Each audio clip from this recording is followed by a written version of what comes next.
driving along the American border with Mexico, at times it can look like a war zone. There are massive bases, military-grade equipment, checkpoints, and heavily armed Border Patrol agents spread across the entire 2,000-mile border. I was driving from Louisiana out to California almost 2 years ago and was shocked by how militarized this border zone was. And around that time, ramping up to the most recent U.S. election, incredible rhetoric started showing up in American politics around immigration and the border. Most of this rhetoric seemed founded in deep-seated American racism and xenophobia, essentially the idea that people coming from other places were dangerous to America and Americans.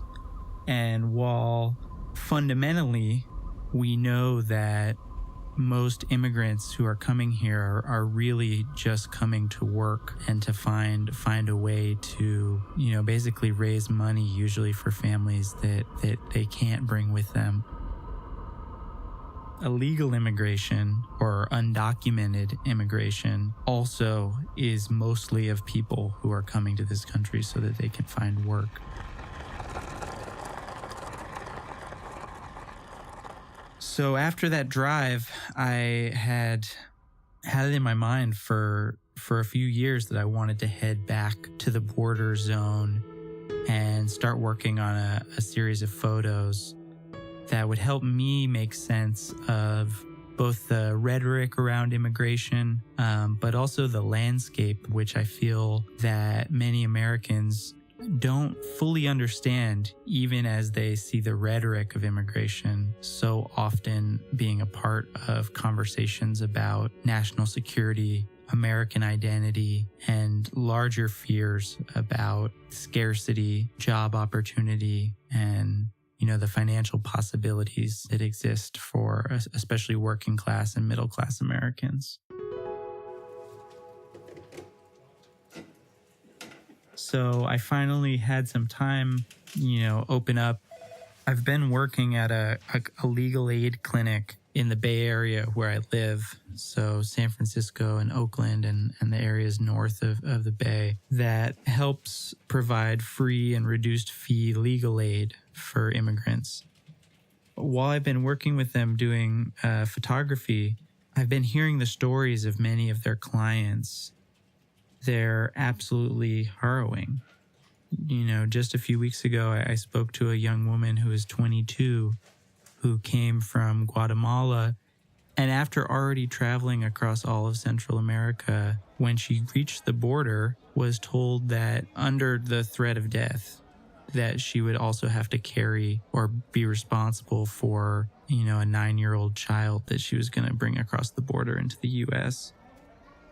Similarly, a lot of migrants, when they get to that part of their passage, to the part where it's actually time to, cross into America, are asked to bring, drugs or other contraband. And so in this way, these people are essentially forced into much more complex situations than if they were just trying to cross with themselves. I start all of this off to say that the people who cross without documentation by foot are some of the poorest of the people who are coming into the U.S. without documentation. So crossing through the Sonora Desert, where I shot these photos, costs between $2,000 and $5,000 and takes 7 to 10 days. And many of the people who are crossing this way have either borrowed that money from family and friends or have entered into complex agreements that are similar to indentured servitude, whereby they'll be paying off that debt possibly for years to come, with a high rate of interest. So back to this piece, hard stop all along the wall. The American border is almost 2,000 miles long. Despite conversations about fencing or building a fence or building a wall. There's already 700 miles of border fence along that 2,000-mile border. I wanted to know what it felt like and looked like in those zones, obviously through my own experience, as a white photojournalist who also has American citizenship. And while I'm interested in driving the entirety of the border or traveling the entirety of border on both sides, about a week opened up for me to go and travel along the first 200 miles of the border, which is essentially the length of the bottom of California where it meets Mexico. So I got in my car and brought a zoom lens and a 24-70 and drove down to start trying to make sense of this contested space.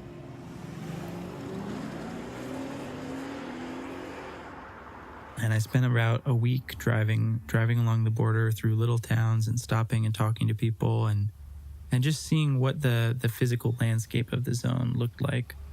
And I went and visited the 2 detention centers that are in the southern part of California where we house the immigration detainees.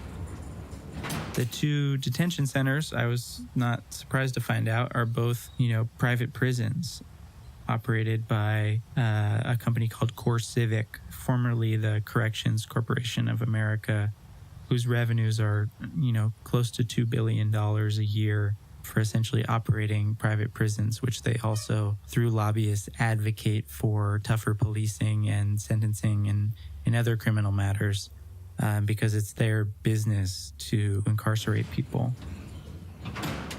So I visited those 2 facilities, showed up, started taking pictures until security came and told me to stop and threatened to arrest me for, taking photos from public property, which is within my right, certainly as a photographer and photojournalist, but also just as a citizen. And then when I was about halfway from the very, very bottom, southwest corner of California, south of San Diego, to Yuma, I heard a story on the radio about Aguilas del Desierto, which is a immigrant to migrant aid organization, meaning Mexican and Mexican-American immigrants who live mostly in San Diego, organizing to go into the desert to look for migrants who have either become lost and disoriented or who have died while crossing into the U.S. What this organization does is when they find people who are lost, because they've lost their group, they'll give them water and they'll also, recommend that they turn themselves into Border Patrol, because once you get lost in a landscape like that without water, it's highly unlikely that you'll survive. And so while many of the people that they encounter in the desert have traveled from as far away as Guatemala or Nicaragua or Honduras, at that point, they, encourage people to turn themselves in and then a whole process can begin where they can either seek asylum or they're held and eventually deported back to their country of origin. So I heard this radio story about this organization and I looked up their Facebook and gave them a call. Asked them, are you guys going to go do any search and rescue anytime soon? I'd love to accompany you on one of these trips. And it turned out that they were headed out that weekend out into the Sonoran Desert in Arizona to stage one of these search and rescue trips. And so I, had the incredible privilege of joining them for the weekend in the desert while they searched from sunrise to sunset for folks who had been either deceased or lost in their process of crossing into the U.S. And just to give you an idea of, who these people are and what they're doing, which, obviously you can see in the photos, these are people who almost all work in working class jobs, construction workers, tile layers, landscapers, and they finish, around 5 on Friday at work and then go home and take a shower and get in the car and drive 7, 8, 9 hours out into the desert When I was there, their caravan arrived around 2 a.m. And at about 4 a.m., about an hour before sunrise, they were up preparing for a full day of searching in the desert. And these folks are up sunrise to sunset, Saturday and Sunday. And then they finish up their search and, drive home to be at work on Monday. So it's an incredible level of dedication, and I found myself just deeply inspired seeing how much work these folks were putting in, all unpaid, no administrative costs. They fundraise at swap meets and other community events in Southern California because each one of these search efforts, costs over $1,000 in gas and food and supplies.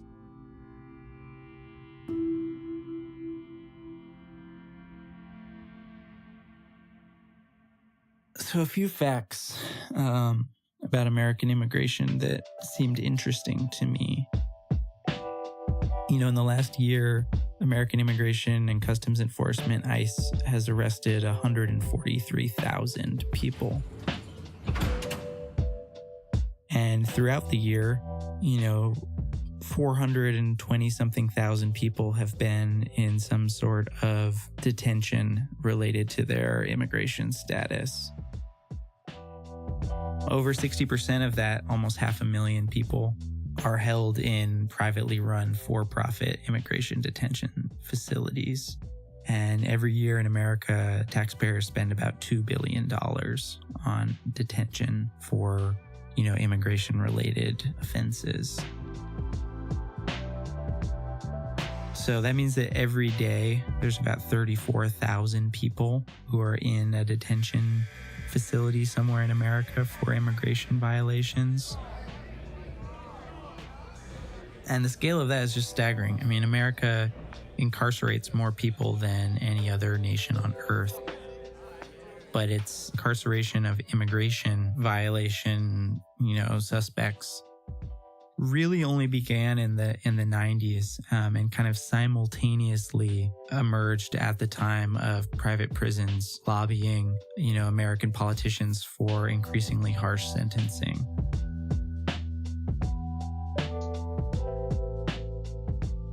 My experience of this week along the desert was humbling and at times terrifying, imagining what, just in the smallest way, what it must feel like to be standing in front of an open desert and knowing that for 7 to 10 days, you would be crossing the desert trying to make it to, in this case where I was, to Highway 8, where your guide would have set up a pickup point with a car.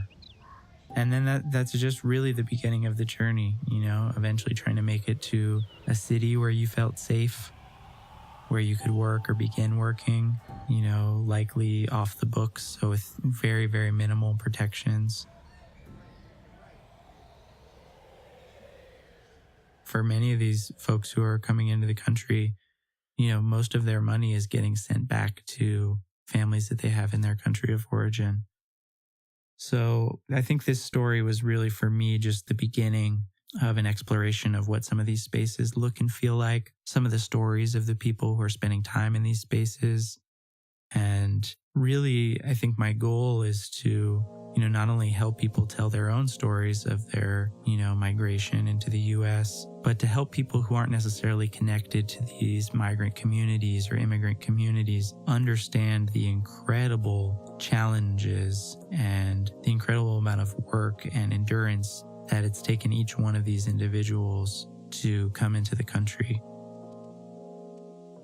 I'm hoping that by showing the experience of immigrants, especially to Americans that aren't a part of immigrant communities, that they will have more empathy and more understanding of the incredible sacrifices and challenges that these people have gone through to come here and work.